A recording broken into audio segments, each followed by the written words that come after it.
as a life to all who hear and obey. Your word endures forever.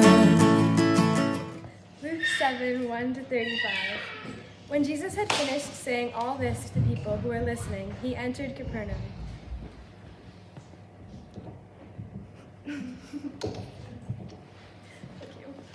There, a centurion's servant, whom his master valued highly, was ill and about to die. The centurion heard of Jesus and sent some elders of the Jews to him, asking him to come and heal his servant. When they came to Jesus, they pleaded earnestly with him, "This man deserves to have you do this, because he loves our nation and has built our synagogue." So Jesus went with them.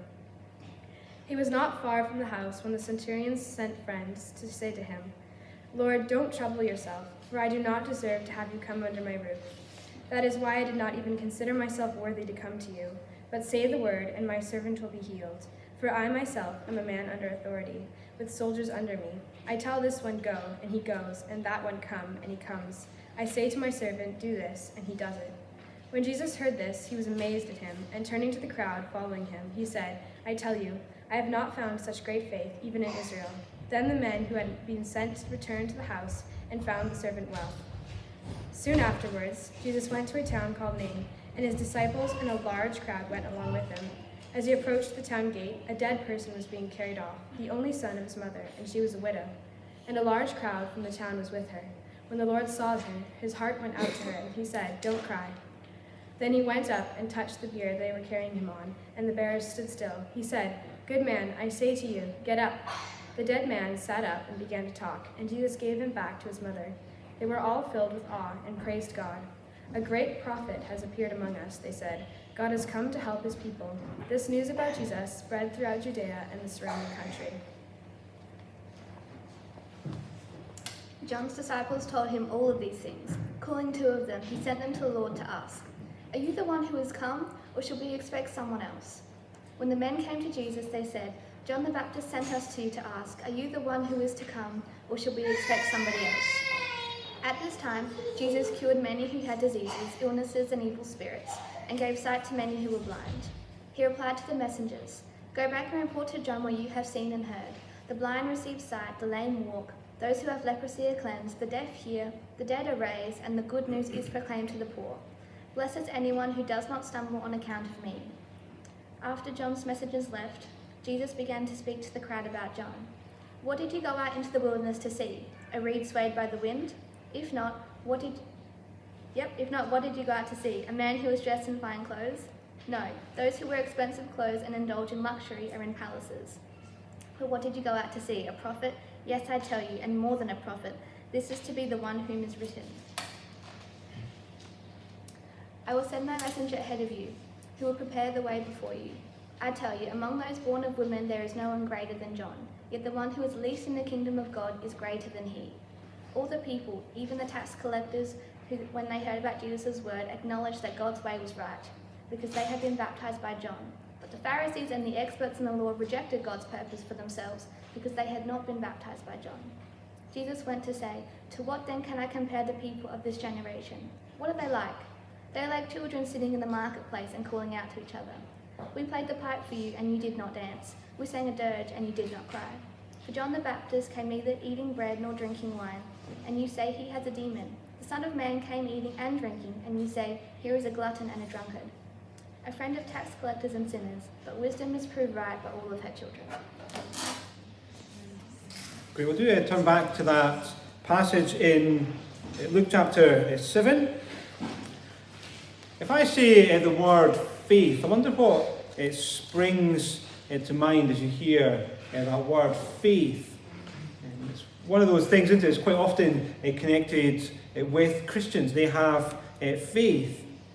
My sister had a conversation with a work colleague recently. They were talking about a young chap who had tragically and very suddenly died in the community. The lad was a Christian, and they were talking about this. And my sister said something like this to her friend.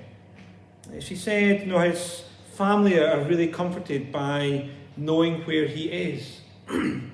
He was a Christian man, and so they're comforted that they know he is safe now with God. And our colleague said to her, "Oh, I wish I had your faith." You heard people say that kind of thing before? "No, I wish I had your faith." Now, friends, obviously thinking that faith is something which we have inside, or that some people can have this thing inside which is called faith, and other people don't. But the reality, isn't it, that we all have faith. Everyone in our community has faith. Whether you believe in God or not, everyone has faith. Faith, we often use it in a religious context, but faith really just means trust, reliance, dependence on something. Faith is reliance on something, trust in something, depending on something. And so you can have faith in really mundane things in life. Now you can go across a bridge and you can have faith that the bridge will carry you as you go across. That is, you're relying on that bridge, it's faith.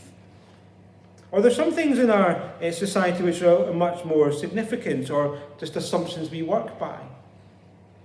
So for people in our society who believe that all people are equal and people should not be discriminated against, that's a faith commitment.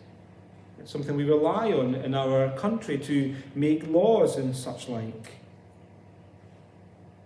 But then there are some things on there which are much more core, foundational things.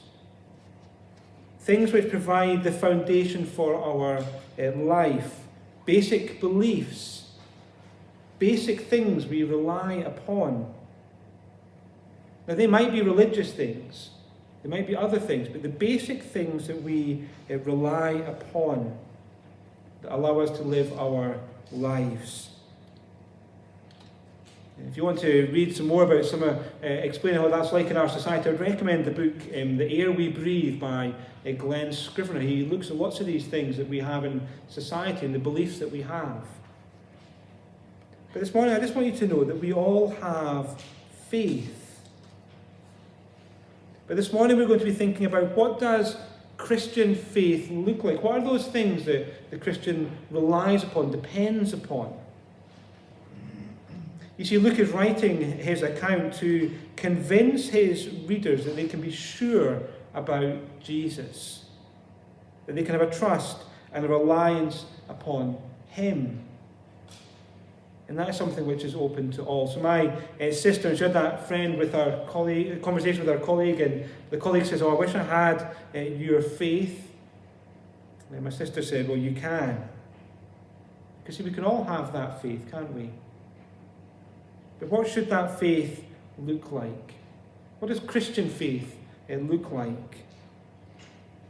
What does that, I guess in some ways, the most basic experience of the Christian life look like? What does faith look like for the Christian? Well, I think that's what this passage begins to help us with, that we read today. Because you see verse 9 in the passage.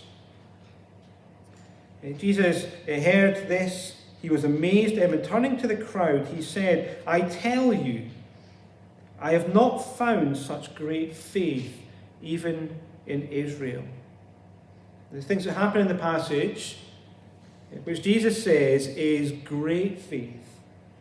It demonstrates what faith is like. And as we go through, we'll hopefully see things which might encourage us and comfort us and help us, but there should be things that maybe challenge us as well, when faith can go wrong. And so how do we learn what faith is? Well, look at what we see in the passage. It begins in verse 1 with Jesus finished saying these things. It looks back to the teaching that he's just been given, the Sermon on the Plain, the Sermon on the Mount. And he's teaching the people. And then he's come to Capernaum. And in verse 2, we're introduced to a centurion's servant and the centurion himself. It's interesting actually as you read the account of this centurion's servant and the centurion, they never actually appear. They're just kind of there in the background. They're sending people to Jesus and say, "Don't come to me." But we are finding out about them.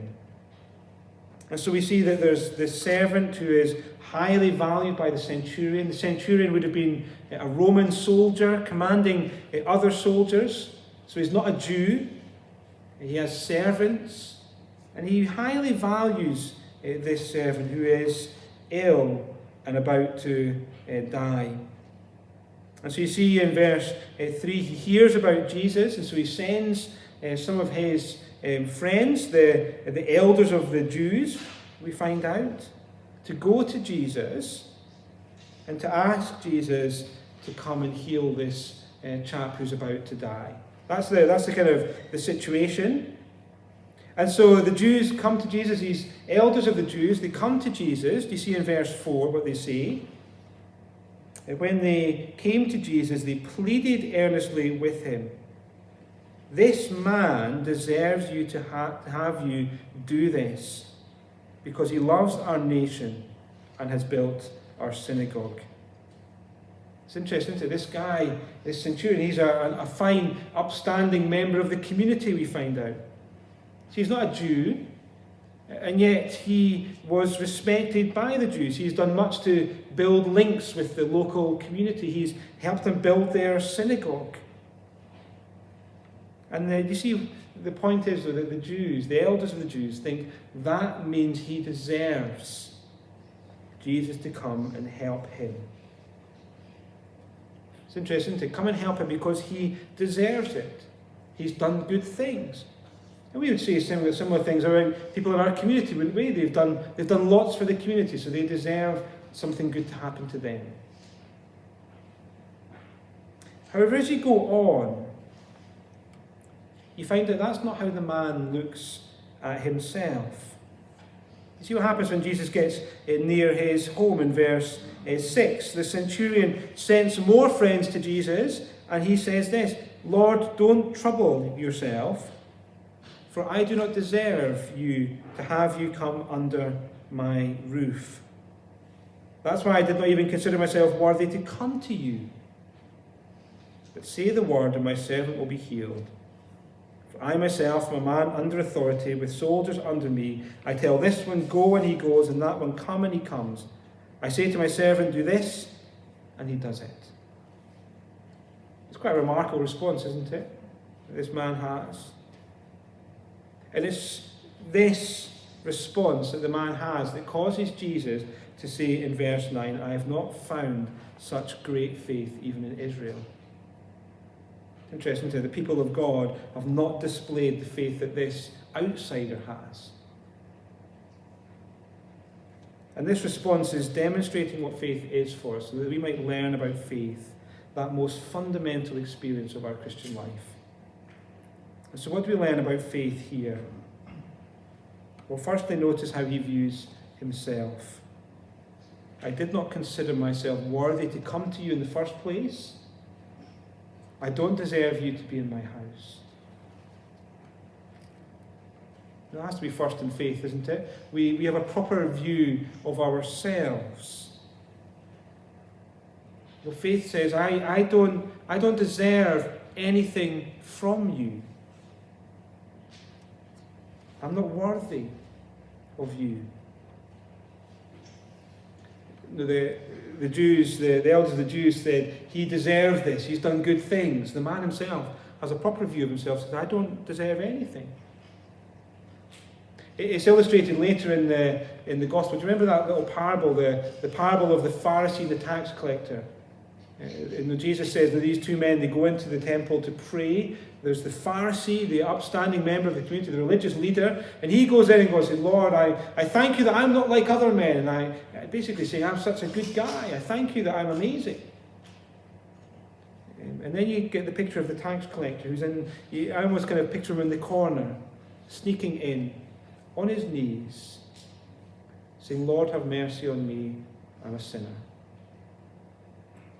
Proper view of himself. Have mercy on me. I don't deserve anything. And that's what this man does. He's a humble man. He's a centurion. He commands soldiers. He is a member of the community who can build a synagogue. And yet he says, I'm not worthy.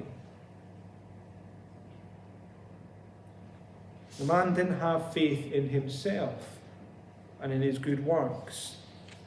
There was nothing in himself that he could rely upon, depend upon, trust in. Which leads to the second thing that he does. You see, this centurion then looks to Jesus and sees someone that he can trust. Someone that he can rely upon.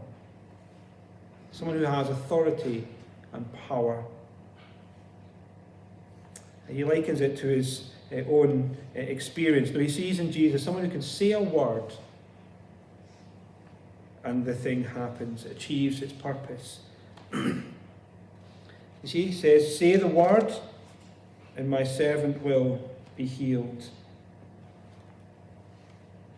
He says, I know how this works. Now, he was a soldier, a professional soldier, commander of a group of people, and if as the commander of the people, he could say to people, do this, and the soldiers did it. He said to people, come here, and the soldiers came, just with the power of his words. Words often do have that kind of power, don't they? And often the more power that you have, the more your words can do things. So the senior politician says, we're going to build a bridge. The politician doesn't go out and get the bricks and everything to build the bridge. He just says the word, and it happens. The power in words. And this centurion sees in Jesus someone who can say a word, and it does things. But you see, what Jesus does is far, far greater than what even a politician can do. He says the word, and the servant is healed. Now the guys who've gone to Jesus, they go back to the house and they find the servant healed. Jesus' word has power, authority. And this centurion was putting his faith in that. You get another glimpse of that power in the next story, verses 11 to 17. No, verses 11 to it's a tragic scene in many ways, isn't it? That Jesus enters this town called Nain, and as he enters the town, it's a funeral scene he comes upon. The funerals are always tragic, because there's always someone has loved and cared for and treasured, who's lost. But it seems this is even more tragic because it's, as they enter the town, we see it's a young man who's died, leaving his mother all alone. His mother was already a widow, and now her son has died. It's a tragic scene. And Jesus in verse 13 comes up to the woman and says, don't cry. Which seems an extraordinary thing to say. He then touches the bier which is carrying the young man. He stops the funeral procession. And he said, verse 14, young man, I say to you, get up.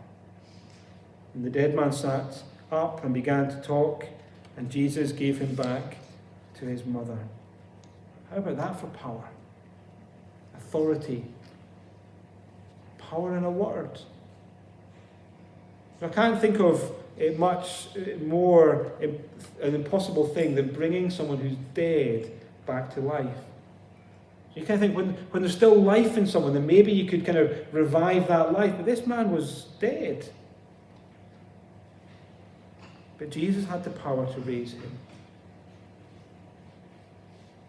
You see, the centurion said, say the word and my servant will be healed. Faith looks to Jesus and sees that he has power and authority. He is someone who we can trust, depend upon, rely upon. Because he has power and authority which he uses for the good of other people. So we begin to get a glimpse of what faith looks like. Faith takes a proper view of ourselves. I'm not worthy. But faith also trusts in Jesus, who does have that power and authority. He can be the object of our reliance and our trust. And Jesus says, I have not found such great faith even in Israel. And so that's what faith is. But there is, as you go through the next section, you find that faith can also be challenged and we can get things wrong. So firstly, in verse 18, we get introduced to John the Baptist. You see what happens in verse 18? John's disciples tell John the Baptist all about these things, what Jesus has been doing. And calling two of them, he sent them to the Lord to ask, "Are you the one to come, or should we expect someone else?" See what John the Baptist is saying? Are you really God's king? Are you really the Messiah? Are you really the one who is to come? Now remember, this is John who'd been preparing people for the coming of the Messiah, for the coming of Jesus. Remember, he was saying, there is one coming who I'm not going to be worthy to stoop down and untie the thongs of his sandals.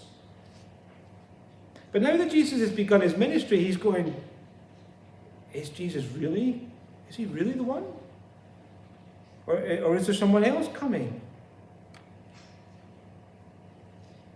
You would think, wouldn't you, of all people, that John the Baptist might not have been the person asking that kind of question, wouldn't you? Surely he knew who Jesus was. And Jesus, as we go on, we'll see, Jesus says, now John the Baptist is a great man, the greatest born of woman, he says. And yet John's not sure about Jesus. I don't know about you, but it seems a really honest portrait, does it not, of John the Baptist. I think it kind of lends authenticity to this account of Jesus' life. But also it's really helpful, isn't it? Do you know what I sometimes find? I'm not sure. Can I really trust Jesus? We do sometimes doubt, don't we, for one reason or another. We have questions about Jesus. Is he really the one to come? Is he really the one I can trust in? And it makes you ask in verse 18 and 19 when you see John asking these questions, like, what was John thinking? What would cause him to ask this kind of question? What prompted his doubt? Well, I think it probably comes down to his expectations or presuppositions of what he thought Jesus was going to do.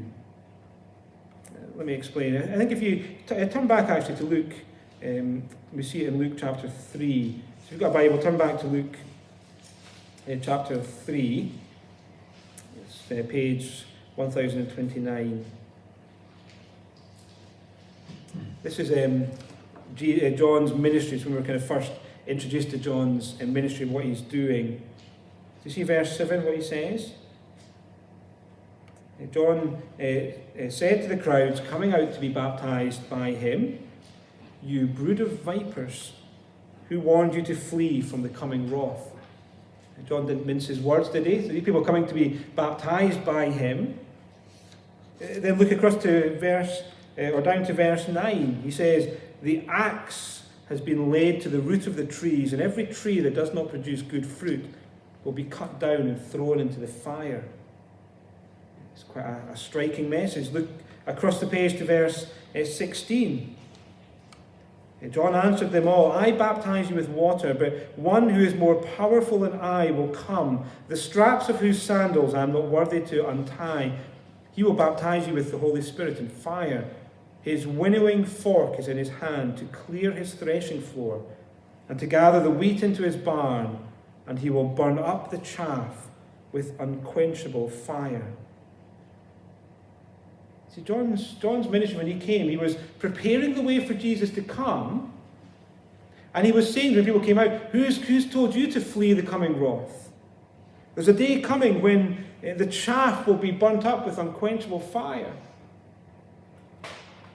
The point is this: John thought that when the Messiah came, he would bring judgment. That he was going to divide people, so there would be those who would be brought into the barn, God's people, but other people would be judged, destroyed. And you get the impression John thought that was going to happen immediately when Jesus came onto the scene. That judgment was going to happen. The judgment will happen. But what we find in Jesus is that he first came to offer salvation and opened up a time for people to come. But here's John's problem. He had expectations in his mind of what Jesus was going to do, and Jesus wasn't matching up to his expectations, and so his faith was rocked.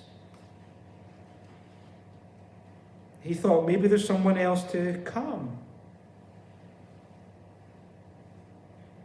And what John really needed to do was to look at Jesus and see who Jesus is and what he came to do. You see, Jesus goes on and he quotes in verses 21 to 23 from, he says, this is what's been happening.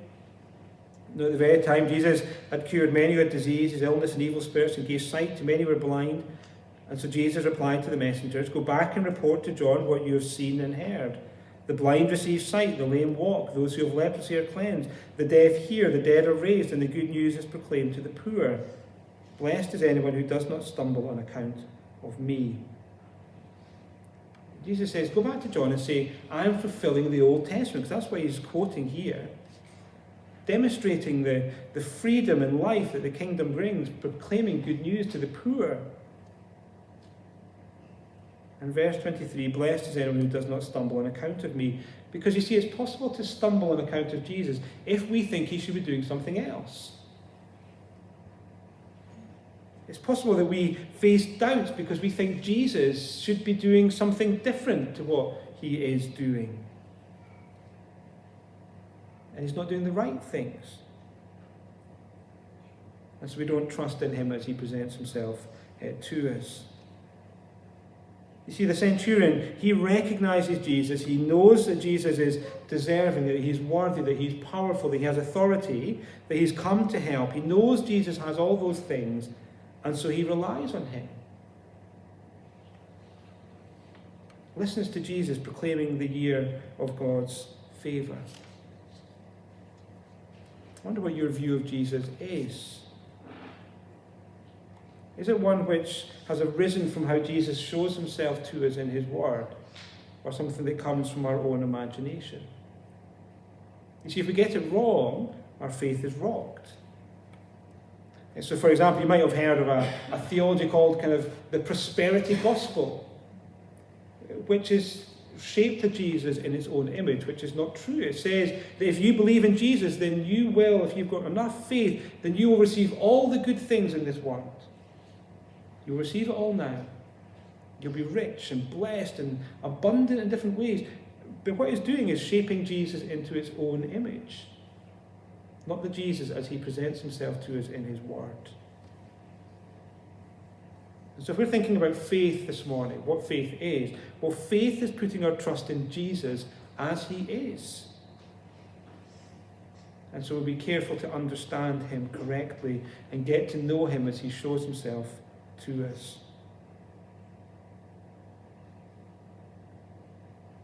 But I think there's also another way we can get faith wrong.